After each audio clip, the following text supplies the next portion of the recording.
Monday, Wednesday, Friday, noon Eastern. You think about it, we rant about it. Listen to us live on Facebook.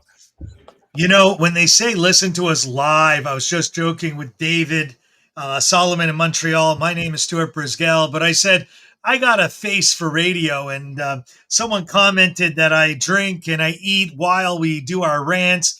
And I'm unapologetic for this because we volunteer our time. And it's about the only time I have to put something in my mouth. So I apologize to any of those people that I insult while I eat. Today, I will go starving in respect to the complaint that I received because we've got a host of massive issues to talk about. Now, a lot of us were not born around the Vietnam War. A lot of us don't recall that conflict, other than we maybe remember of learning about it in history class or in the young days watching the news broadcasts of crazy people in the streets. Well, the United States has yet another, maybe what I'll describe Vietnam War, but it's a country called Afghanistan. David, I know you're charged up about this, so I'm going to be quiet and let you go. Well, I'm going to tell you something, folks. Let's be clear about something. President Biden just announced the withdrawal out of Afghanistan. All the U.S. troops. I'm not against it. I think that there's a problem right now in the way the world works, that the old school philosophy of going to a country to try to manage it, to take it over, and to try to fix the problem, like Cuba, like Vietnam, like South Korea, like so many other stories in American history, let alone all the other South American countries that they tried to get into. The reality is that times have changed and new tactics have to be taken into account. The sad part about what happened this week, with the withdrawal of Afghanistan, was the manner in which President Biden did it. Now let's take a step back for just a second, folks. And I mean, this is just an insanity. But Afghanistan is, in general, the happy place where people like to invade. If you think about it, the Persians, the Greeks, Arabs, the Mongols, the Sikhs, the British, the Soviets, and last America and NATO, Afghanistan is always being conquered, invaded, and what have you. Now, but here's the funny thing. I don't know if you guys remember, in 1980, the Western world boycotted the Olympics because the Soviets invaded Afghanistan in 1979. The United States went in 2001 and with NATO, in Canadian troops and whatever. And in the process, the idea was to get rid of the Taliban. Sorry, to get rid of Al-Qaeda, pardon me. Yep. And fight Taliban. 20 years.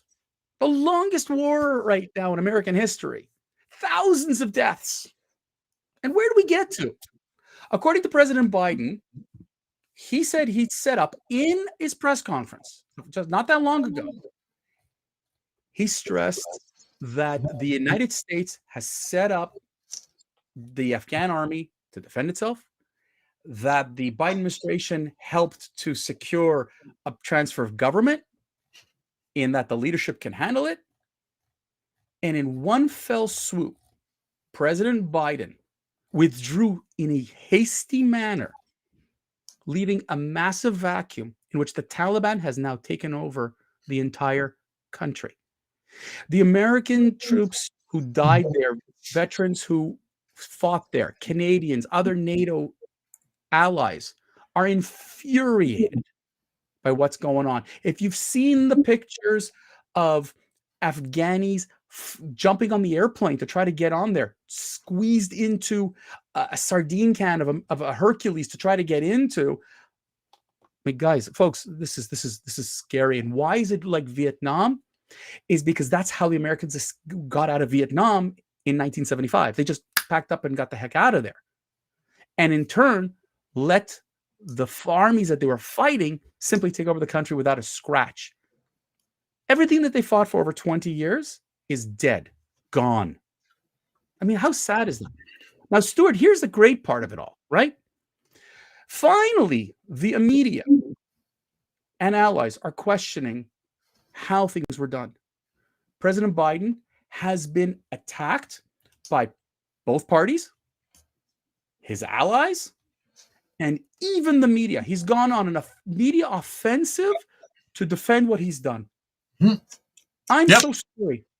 I'm so sorry, Mr. Biden, but you don't get a pass in this case. You ripped your predecessor. Now, here's the part I have a hard time with. During President Obama's regime, he threw his allies under the bus.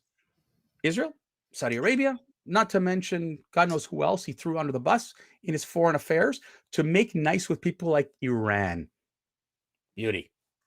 The criticism towards Mr. Trump was that he alienated allies, our friends, and quote unquote weakened foreign policy for the United States. Mr. Biden comes in, brings in the Obama cronies, and repeats the same mistakes that President Obama did, again, throwing an ally under the bus. Yep. So, Stuart, two problems I have with all this. One, you just simply, now I'm not against the withdrawal, but the way you did it, thousands and thousands of deaths. So I got to jump in. I got to jump in. Okay, I got to jump in. First of all, the country has been taken over at this point, without a gunshot, by an organization called the Taliban, right? It's now United Arab Emirates, United Taliban Emirates. I forget what they called it, but you need to understand that the Taliban are internationally condemned for their harsh interpretation of Islamic Sharia law. So this group that we allowed take over hundreds of millions of dollars of U.S. assets, forget the foreign assets, is a country of people that are condemned, that we openly, nicely allowed to be taken over. Now, I have never been a fan on state building. State building is something that throughout our modern history has failed, right? Whether it's Cuba, as you mentioned, right? Whether it's messing around with parts of Soviet Union, a lot of these things have all imploded. Where the U.S. and specifically the United States has walked out. I personally, cannot blame Donald Trump for doing a calculated withdrawal that they'd like to do. In fact, the go-to line is that the Biden administration says it's the Trump's issue that he planned the withdrawal. Well, unfortunately, that news bite is failing to include that it was a calculated withdrawal over time with checks and markers and agreements of which none were there. Structured, not just calculated. It's structured, it's calculated, the right transition of power and so on and so forth. Right. So now you have a country that has all the remnants of the United States might of armed forces left behind, hundreds of millions of dollars of buildings, billions of dollars of equipment, right? For a country that is condemned for its interpretation, right? And now we're allowing a group of people that hate the United States based off of their interpretation. They hate Canada. They hate Germany, Italy, France. Well, maybe not France. France is gone, but at the end of the day, what is the point? I don't get it, David. What was the urgency of getting rid of it? Because I get what Mr. Biden was trying to do, but in his failure and the State Department's failure was to recognize that what you were leaving behind was that vacuum to allow the Taliban to take over. You've created a sad humanitarian crisis. I mean, let's take a look at the people trying to get on the plane, escaping because they know that the Taliban takes over Afghanistan, their lives are finished. You're right. And the promises that they made are already out the window. I have already been told from people that I know from the Middle East that are of Muslim descent that in Afghanistan, because they are liberal, they are fleeing the country in fear of already being warned that the women will be stoned, the men will be murdered, and that's the end of that. Because that's their interpretation. Now, this isn't an anti-Muslim talk. This Nothing isn't to an do with it. anti-Muslim anything, because you know what? I believe most modern Western Islamic Muslim people are not in favor of this version of Sharia law.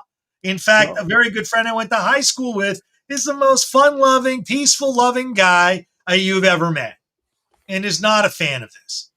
So I don't know where You know what, this is going Stuart? to go. I'll tell you what the problem here is. That Biden's in office? That Biden had to blame Trump is an easy cop out. But thankfully, the media has called him out. Liberal media especially has finally called him out on this. Fine. Listen, calling him Hold on, out hold so on, Stuart, soft, so softly. Stuart, hold on, Stuart. So yes, the liberal media has called him on this. His own party has called him on this. Other allies have called him on this. The Biden administration has to explain itself. How are they now going to help people? Now, the sad statement is, oh, we'll help you get out now. Well, the Taliban are not letting you out. You have no more control in that area. Yep. You ceded your control. You blame the leadership there for failure, but you just said that they're fine. You said that this army, the 300,000, were so well trained that they're as good as any army around the world. You have a lot of explaining to do, Mr. Biden. They are. And now they're going to take their fight up with the Western world. And all these liberal Democrats are going to have bloodshed and blood on their hands, because they forget what happened on September 11th. Yes, that was a faction of the extreme Islamic movement. Right. And again, if you're trying to decide what level of extremism, drives a plane into a building, the word is an extremist. It doesn't matter. There was an extremist by name McVeigh and blew up another government building.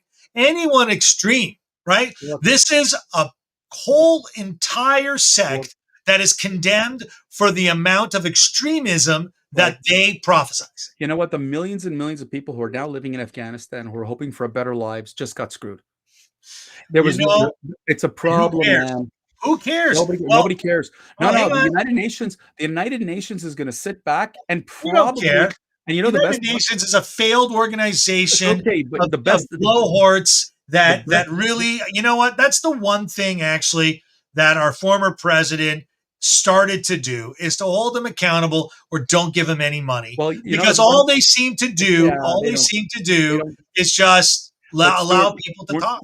We're not allowed to. We're not here to talk about the UN, but I think the best caricature I saw floating around was that Afghanistan will now be welcome to the UN human rights table, and I think that's the crazy thing is when you think of you think of the lives that are now in jeopardy, the humanitarian thing. Mr. Biden, yes, we needed to get out of Afghanistan. 20 years, the cost of life, the dozens and thousands of lives. And all what you tried to do, it was no longer a viable war. But getting out and leaving everything dead sucks. Just sucks. What you did was devastating. And I'm holding you, sir, accountable for the deaths. Yes, this war cost, what did they say? $2 trillion. And by the time it's paid off in 2050, they're talking about $6.5 trillion over the 20-year war. It wasn't worth it.